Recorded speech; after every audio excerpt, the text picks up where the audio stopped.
नमस्कार, टोटोज study centre में आप सभी का स्वागत है। और हम लोग देखेंगे फिजिक्स। और फिजिक्स में हम लोग का अगला टेस्ट होगा 15 और 16, जिसमें हम लोग क्या करेंगे, जो टेस्ट पेपर 15 है ना, उसका एक्सप्लेनेशन हम लोग पहले देख लेंगे। बीच बीच क्वेश्चन के बीच करने पे ना बहुत ज़्यादा वो वीडियो लेंदी हो जाएगा और हो भी जा रहा है और कई दफ़ा छूट भी जाता है, जिसकी वजह से ना हम लोग मूलभूत चीज़ों को देख लेंगे। देखिए कि हम सभी पृष्ठीय तनाव को, ठीक है, ये पृष्ठीय तनाव का आपका कुछ पॉइंट है जो देखने को मिलेगा, लेकिन मैं इसमें आप लोगों को क्लियर करवा दे रही हूँ पृष्ठीय तनाव को अच्छे से, है ना। द्रव के स्वतंत्र पृष्ठ में कम से कम क्षेत्रफल प्राप्त करने की प्रवृत्ति को क्या कहेंगे? पृष्ठीय तनाव। द्रव के स्वतंत्र पृष्ठ में कम से कम क्षेत्रफल प्राप्त करने की प्रवृत्ति को, ठीक है। अगला पॉइंट देखेंगे, पृष्ठ तनाव का कारण अणुओं के बीच संसंजक बल रहता है, ठीक है। और हम देखेंगे पृष्ठीय तनाव का मात्रक न्यूटन प्रति मीटर होता है। वहीं देखेंगे हम लोग पृष्ठीय तनाव की विमा होती है ml पावर -2 t पावर -2, ठीक है। और द्रव का पृष्ठीय तनाव देखेंगे तो निर्भर करता है द्रव की प्रकृति एवं तापमान, ताप पर। वहीं द्रव का ताप बढ़ने पर पृष्ठ तनाव क्या होगा? घट जाएगा। द्रव में घुलनशील अशुद्धियां या नमक मिलाने पर द्रव का पृष्ठीय तनाव क्या होगा? बढ़ जाएगा, ठीक है। अब हम लोग देखेंगे अपमार्जक, साबुन, डिटर्जेंट इसमें आते हैं। इन मिलाने से जल का पृष्ठीय तनाव क्या होगा? कम हो जाएगा, है ना। थोड़ा सा हम लोग फॉन्ट को बड़ा करेंगे ताकि देखने में सुविधा होगा। चलिए अब हम लोग देखेंगे वर्षा की बूंद गोलाकार होती है। वर्षा की बूंद क्या होती है? गोलाकार। ये क्यों होती है? पृष्ठीय तनाव के कारण। अगला पॉइंट है, लोहे की सुई पानी की सतह पर किस कारण तैरती है? लोहे की सुई पानी पर किस कारण तैरती है? तो ये तैरती है आपको पृष्ठीय तनाव के कारण। अगला पॉइंट है, पानी से निकालने पर शेविंग ब्रश के बाल आपस में चिपक जाते हैं, क्यों? तो पृष्ठीय तनाव के कारण। अगला पॉइंट है, गड्ढे में भरे पानी पर मिट्टी का तेल छिड़कने पर मच्छर मर जाते हैं, क्यों? पृष्ठीय तनाव कम होने से उनके लार्वा जल में क्या होंगे? डूबकर मर जाएंगे। नेक्स्ट पॉइंट है, समुद्र में लहरों को शांत करने के लिए तेल क्यों गिराया जाता है? समुद्र में लहरों को शांत करने के लिए तेल क्यों गिराया जाता है? तो ये किया जाता है पृष्ठीय तनाव को कम करने के लिए। अगला पॉइंट है, तेल जल के पृष्ठ पर फैलता है। तेल जो है जल के पृष्ठ पर फैलता है क्योंकि तेल का पृष्ठीय तनाव जल से कम होता है। अब हम लोग देखेंगे ससंजक एवं असंजक बल को, ससंजक एवं असंजक बल को।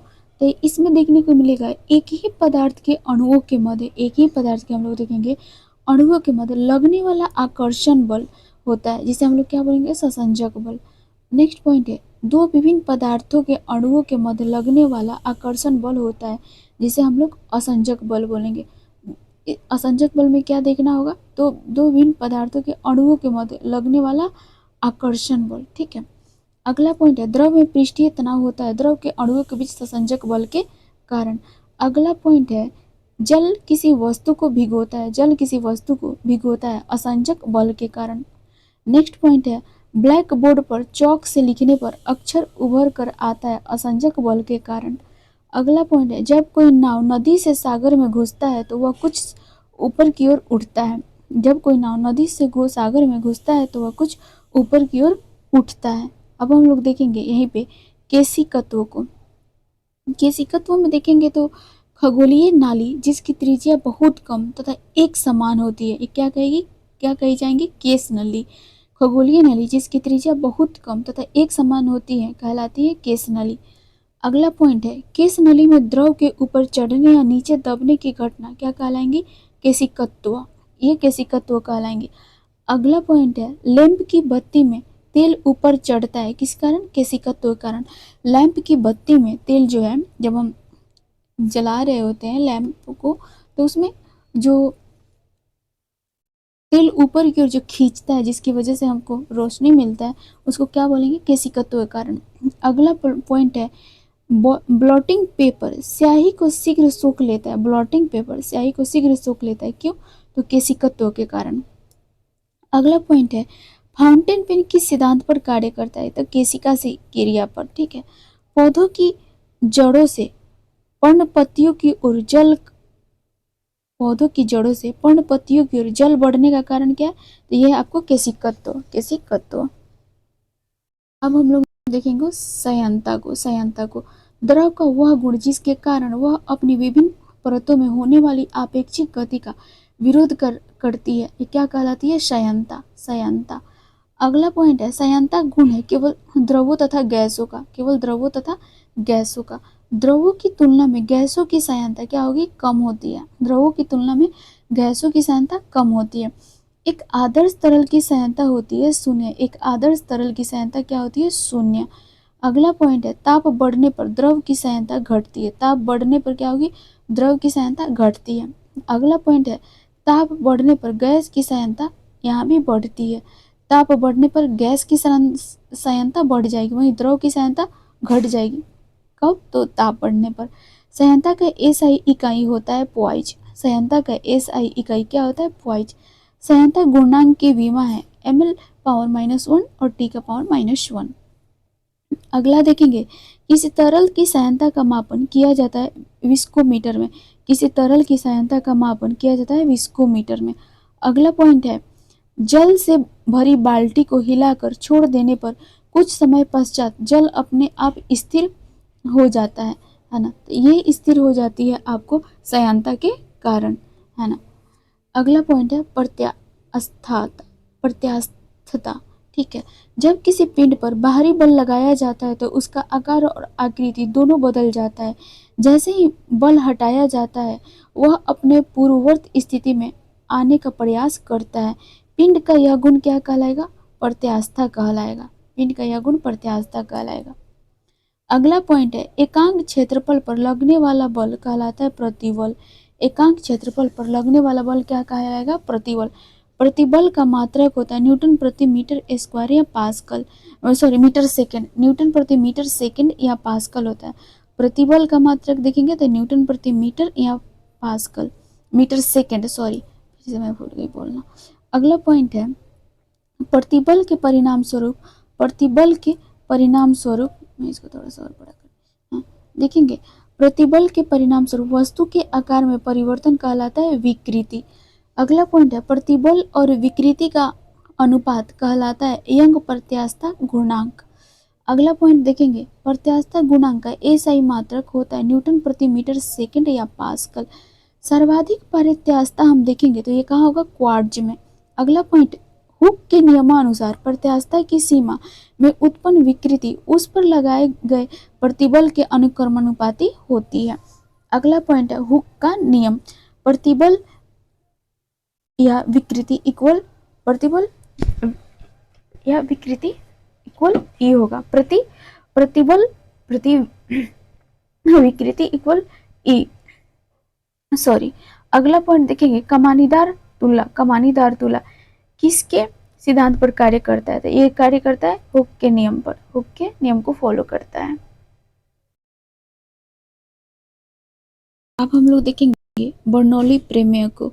बर्नौली प्रमेय के अनुसार जिस स्थान पर द्रव का वेग अधिक होता है वहां दब कम होता है, वहां क्या होगा? दाब कम होगा।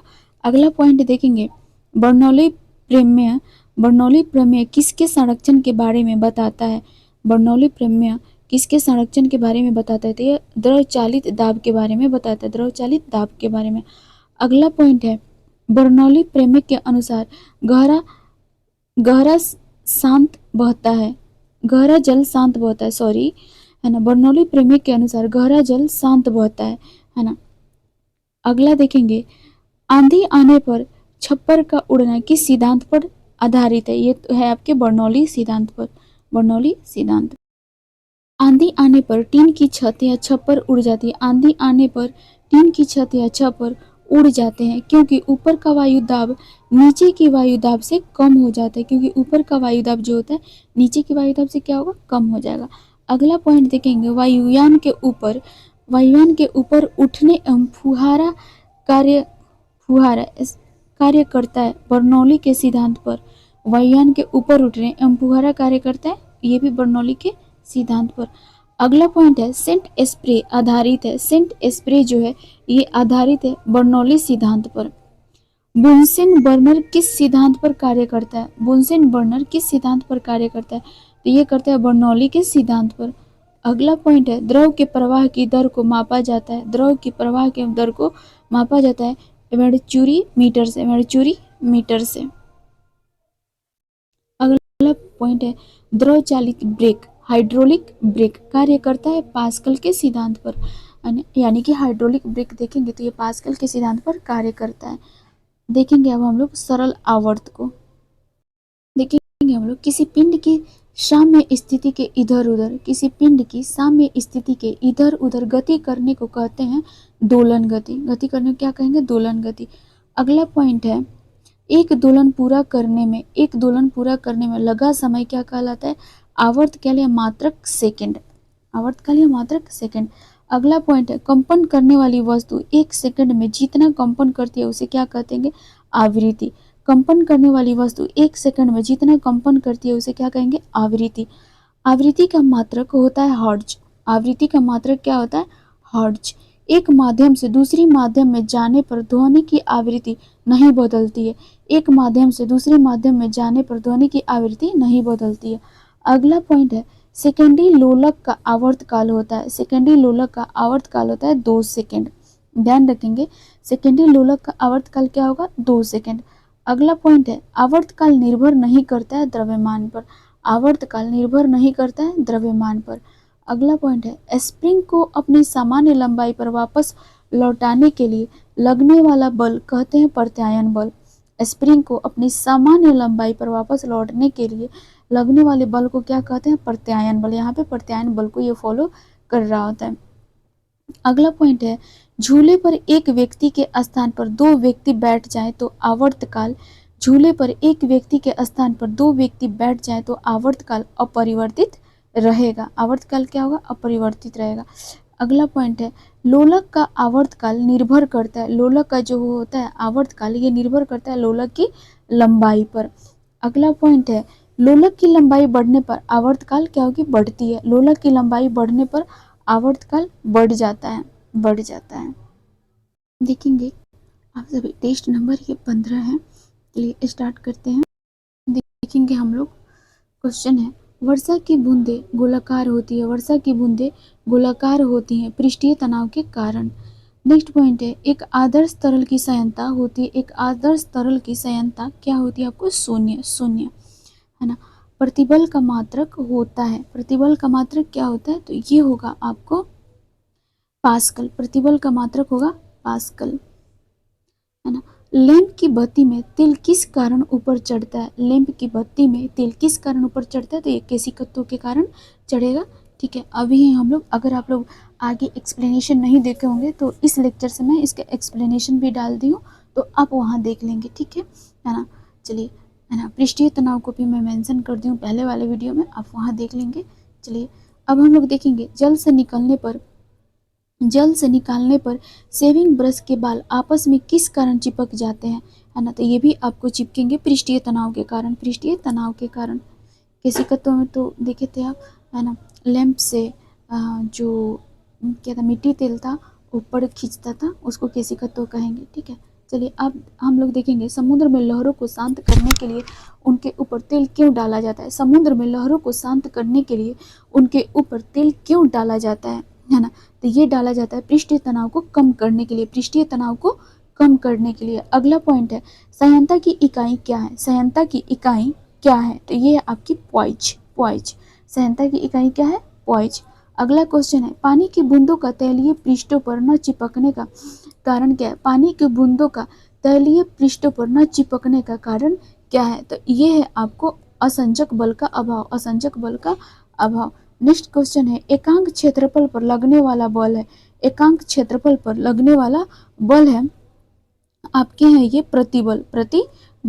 नेक्स्ट पॉइंट है ताप बढ़ने पर गैस की संयंता। ताप बढ़ने पर गैस की संयंता तो ये होंगी आपको बढ़ जाएंगी, बैठ जाएंगी।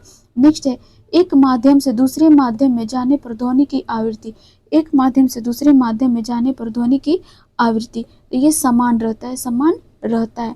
देखेंगे हम लोग सेकेंडरी लोलक का आवर्तकाल होता है। सेकेंडरी लोलक का आवर्तकाल होगा तो ये होगा 2 सेकंड। देखेंगे नेक्स्ट क्वेश्चन कमानीदार तुला किस सिद्धांत पर कार्य करता है? कमानीदार तुला किस सिद्धांत पर कार्य करता है? तो ये कार्य करता है हुक के नियम के अनुसार, नियम के अनुसार। आप इन सभी का एक्सप्लेनेशन वीडियो बैक करके देख सकते हैं। अगला है आवृत्ति का एसआई मात्रक, आवृत्ति का एसआई मात्रक, तो ये होगा आपको हर्ट्ज, हर्ट्ज। क्वेश्चन है द्रव के प्रवाह की दर को किससे मापा जाता है? द्रव के प्रवाह की दर को किससे मापा जाता है? वेंचुरी मीटर से, वेंचुरी मीटर से। अगला क्वेश्चन है, क्वेश्चन है किसी तरल की सांद्रता का मापन किससे किया जाता है? किसी तरल की सांद्रता का मापन किससे किया जाता है? तो ये किया जाता है आपको विस्कोमीटर से, विस्कोमीटर से। क्वेश्चन है लोलक का आवर्तकाल किस पर निर्भर करता है? लोलक का आवर्तकाल किस पर निर्भर करता है? लोलक की लंबाई पर, लोलक की लंबाई पर। अगला क्वेश्चन है डॉपलर प्रभाव किससे संबंधित है? डॉपलर प्रभाव किससे संबंधित है? तो ये आपके ध्वनि से, ध्वनि से। अगला क्वेश्चन है आवर्तकाल किस पर निर्भर नहीं करता है? आवर्तकाल किस पर निर्भर नहीं करता है? द्रव्यमान पर, द्रव्यमान पर। नेक्स्ट क्वेश्चन है बुनसेन बर्नर किस सिद्धांत पर कार्य करता है? बुनसेन बर्नर किस सिद्धांत पर कार्य करता है? तो बर्नौली के सिद्धांत पर, बर्नौली के सिद्धांत पर। क्वेश्चन है जब कोई जहाज नदी से सागर में घुसता है तो, जब कोई जहाज नदी से सागर में घुसता है तो, है ना, तब हम देखेंगे वह कुछ ऊपर उठता है, वह क्या होगा? कुछ ऊपर की साइड उठेगा। अगला क्वेश्चन है बर्नौली प्रमेय आधारित है, बर्नौली प्रमेय आधारित है आपको ऊर्जा संरक्षण पर, ऊर्जा संरक्षण पर। अगला क्वेश्चन है वायुयान कार्य करता है, वायुयान जो होता है ये कार्य करता है बर्नौली के सिद्धांत पर, बर्नौली के सिद्धांत पर। ऑटोमोबाइल का हाइड्रोलिक ब्रेक किस सिद्धांत पर कार्य करता है? ऑटोमोबाइल का हाइड्रोलिक ब्रेक किस सिद्धांत पर कार्य करता है? तो ये कार्य करता है आपको पास्कल का नियम पर, पास्कल के नियम पर। अगला क्वेश्चन है पृष्ठीय तनाव किसके कारण पैदा होता है? पृष्ठीय तनाव किसके कारण पैदा होता है? तो ये पैदा होता है अणुओं के बीच ससंजक बल के कारण, अणुओं के बीच ससंजक बल के कारण। अगला क्वेश्चन है झूले पर एक व्यक्ति के स्थान पर दो व्यक्ति बैठ जाएं तो आवर्तकाल, झूले पर एक व्यक्ति के स्थान पर दो व्यक्ति बैठ जाएं तो आवर्तकाल, देखेंगे इसमें आवर्तकाल क्या होगा? तो आवर्तकाल अपरिवर्तित रहेगा, आवर्तकाल क्या होगा? अपरिवर्तित रहेगा।